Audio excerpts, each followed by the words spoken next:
산 정상에 있는 산정호수가 신비로운 물장오리. 이곳은 제주를 창조한 여신인 설문대 할망이 빠져 죽었다는 곳입니다. 거대한 여신 설문대 할망이 빠져 죽은 곳이라면 도대체 얼마나 깊은 곳이란 걸까요? 여기에는 또 다른 의미가 담겨져 있습니다. 설문대가 빠져 죽었다는 이것은 우리 인간의 입장에서 봤을 때 죽은 것이지, 신의 입장에서 볼 때는 새로운 변신, 제주도라는 새로운 대지로 변신한 것에 대한 상징이라고 봅니다. 그렇다면 제주도를 창조했다는 설문대 할망은 누구일까요? 대초에 이 세상을 창조한 천지왕이 있었습니다. 천지왕에게는 저승과 이승을 나눠 다스리는 대별왕과 소별왕, 그리고 막내딸이 설문대가 있었는데요. 소별왕이 다스리는 이승을 보게 된 어느 날, 아니, 저것은 도대체 어떻게 저렇게 답답하게 생겼누? 하늘과 땅이 딱 달라붙어 있네.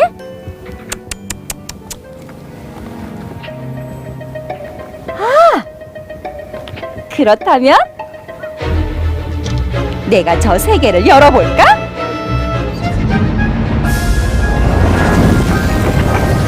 호기심이 많았던 설문대는 한치의 망설임도 없이 서로 붙어있는 하늘과 땅을 두 개로 쪼개놓습니다. 지금 네가 한 일이 무슨 일인지 알기나 하는 거냐? 작은 오라버니가 다스리는 이승이 하도 답답하게 붙어있길래 그 하늘과 땅을 분리했을 뿐입니다. 그게 뭐 잘못됐습니까? 이런. 지금 네가 한 일은 말 그대로 세상을 뒤집어 놓은 게야. 더군다나 땅의 세계는 내가 다스릴 수 없는 일이거늘 할 수 없다. 설문대야, 너는 당장 땅의 세상으로 내려가도록 해라. 잘못했습니다, 아버지. 제가 저지른 일이 그렇게 엄청난 일인 줄 몰랐습니다.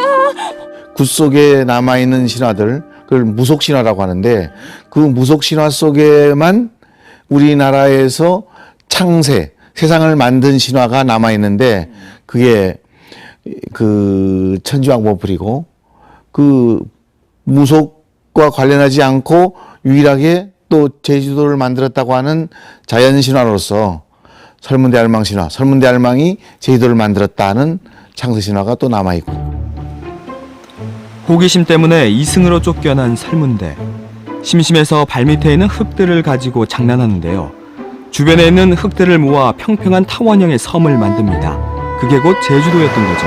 그런데 이렇게 보니까 섬이 너무 밋밋한데? 안 되겠다. 다시 설문대는 흙을 모아 뾰족한 섬을 만들고 섬 꼭대기를 손가락으로 꼭 눌러 움푹한 홈을 팝니다. 이렇게 해서 만들어진 게 바로 한라산 정상에 있는 백록담인 것이죠.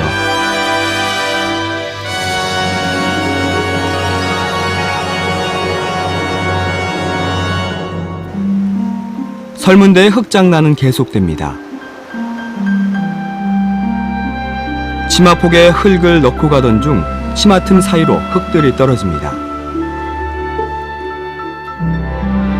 이렇게 흙이 군데군데 떨어지면서 볼록볼록한 동산이 여기저기에 생기게 되죠.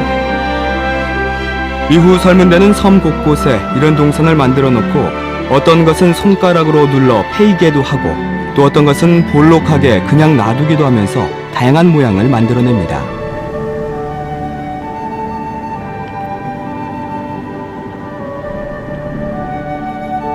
이렇게 해서 만들어진 게 바로 지금 제주에 있는 360여 개의 오름들이죠.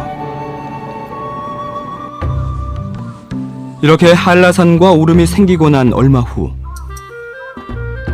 한 사냥꾼이 한라산에 사슴과 노루를 잡으러 갔습니다.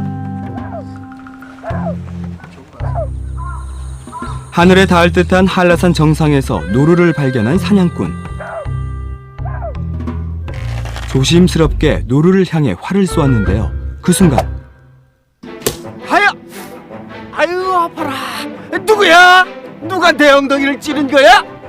한라산이 아이고, 하도 높아 아파라. 화살 끝이 그만 천지왕의 엉덩이를 찌르고 만 것이죠. 내 엉덩이 찌른 거야. 에이!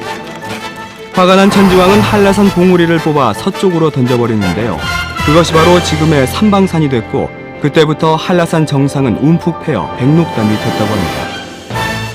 제주도의 자연이 굉장히 아기자기하고 여성적인 이런 자연 풍광을 갖고 있잖아요. 구비 조건들을. 이런 환경에서 설문대라는 여신을 우리 옛 선인들이 창조해낸 거죠. 이런 곳을 만든 여신은 이런 캐릭터일 것이다. 설문대는 거인이었기 때문에 제주섬과 한라산은 설문대의 발아래에 있었습니다. 그래서 빨래를 할 때에도 한라산과 삼방산에 발을 얹고 했다고 할 정도죠.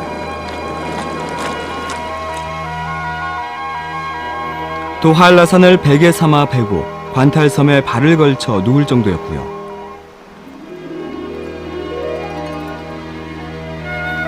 이렇게 해서 만들어진 제주 곳곳은 지금도 설문대와 연관돼 있습니다. 저 냇가에서 밥 지어 먹었었다. 우리 마을에 설문대 할망이 쓰던 모자가 돌로 화해서 저기 놓여 있다. 우리 마을에 설문대 할망이 등잔 때 놓던 돌이 있다. 이런 식으로 마을마다 설문대에 관한 그런 설문대 할망에 관한 신화 이야기들을 다 간직하고 싶어서 그 아쉬운 것은 뭐냐면 그 설문대 할망이 우리의 창조 신이라고 한다면 신이면은 하나의 민족이 가지고 있는 그 신화가 있고 그 신화 속에는 신화의 내용으로서 이루어져 있어야 하는데 그러한 것이 어느 한 고대 연한 시대부터는 그러한 신화가 기능을 하지 못하면서 하나의 오늘날에는 그 지명전설 어떻게 설문대 할망이 만들었다 하는 이러한 각 지역들의 이야기로만 남아있고 신화는 없어져 버렸는데 천상에서 내려올 때 달랑 입은 옷 하나인 채로 내려왔던 설문대는 늘 옷이 아쉬웠습니다. 거기에다 워낙 몸집이 커서 옷을 만들 엄두도 나지 않았는데요. 그러던 어느 날 당신들이 명주 백동을 모아서 내 옷 한 벌만 만들어준다면 내가 저 육지 한 달이면 갈 수 있는 다리를 만들어줄게요. 다리요? 다리? 응? 있으면 좋겠다. 그러면 육지로 나갈 때도 마음대로 드나들 수 있을 텐데. 그럼 우선 옷을 만듭시다. 그런데 이 설문대 할망이 옷을 만들려면 적어도 명주 백동은 필요한데. 이 섬을 다 뒤져서라도 어떻게든 구해봐야죠. 해보자고요. 갑시다. 가.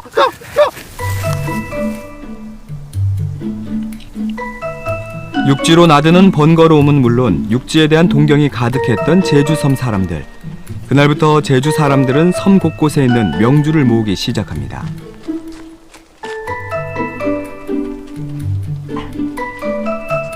어느덧 많은 양의 명주가 모아졌습니다. 96, 97, 98, 99도. 한 독이 부족하네. 어쩌죠? 한 독만 있으면 다 되는데. 99는 지금까지는 제주도가 골짜기가 99개가 있는데 99 골짜기 때문에 영웅도 나지 않고 맹수도 없다. 또 99동밖에 이제 모으지 못했기 때문에 그 날개 옷을 만들지 못했다. 이런 부정적인 이미지가 있는데 사실은 동양에서 오랜 옛 전통적으로는 해석으로는 99는 최고의 숫자이고 신비의 숫자입니다. 시간이 흘러 설문대 할망에게는 500아들이 생겼는데요. 얘들아, 예. 너희들 수도 많고 이렇게 기골이 장대해 먹어치우는 것도 많아서 이젠 나 혼자서는 양식을 구하기가 어렵겠구나. 이제는 너희도 앞가름할 정도로 자랐으니까 너희들이 함께 양식을 구해오면 좋겠구나. 물론이죠. 뭘 구하면 될까요, 어머니? 뭐든 좋다. 풀뿌리라도 캐어와야 그걸로 죽을 써 먹을 게 아니더냐. 걱정하지 마시고 집에 계세요. 저희가 먹을 것을 구해오겠습니다. 기특하구나. 그럼 조심해서들 다녀오너라. 녀석들 이젠 다 컸네. 돌아오면 배가 고플 터이니 뭐든 넣어 죽을 써야겠다. 설문대 할망은 점심에 아들들이 먹을 죽 끓일 준비를 합니다. 커다란 솥에 죽을 끓이기 시작하는 설문대 할망. 그런데 얼마나 지났을까요? 갑자기 어지럼증을 느낍니다. 내가 몸이 허약해지긴 한 모양이구먼. 이것 좀 했다고 세상이 빙글빙글 도네. 그러다 그만 발을 헛디뎌 솥 안으로 빠지고 맙니다.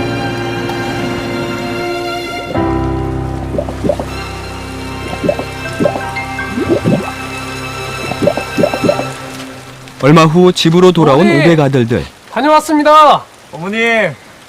어머니 계세요? 어디 나가셨나? 그런데 어디서 맛있는 냄새가 나는데?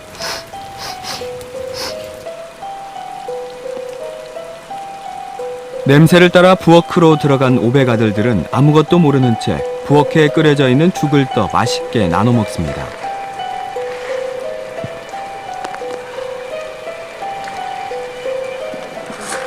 뒤늦게 도착한 500 아들 중 막내도 죽을 뜨기 위해 가마솥으로 갔는데요.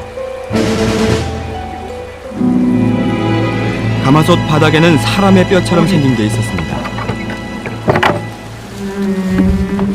어머니!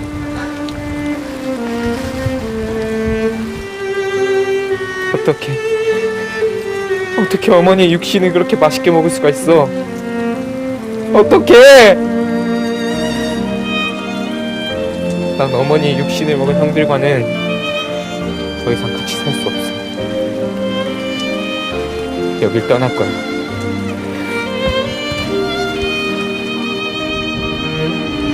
그렇게 해서 형들 곁을 떠나온 막내 아들은 지금의 차귀도로 갑니다. 그곳에서 몇 날 며칠을 울다가 돌이 됐는데 그것이 바로 차귀도에 있는 장군바위인 거죠.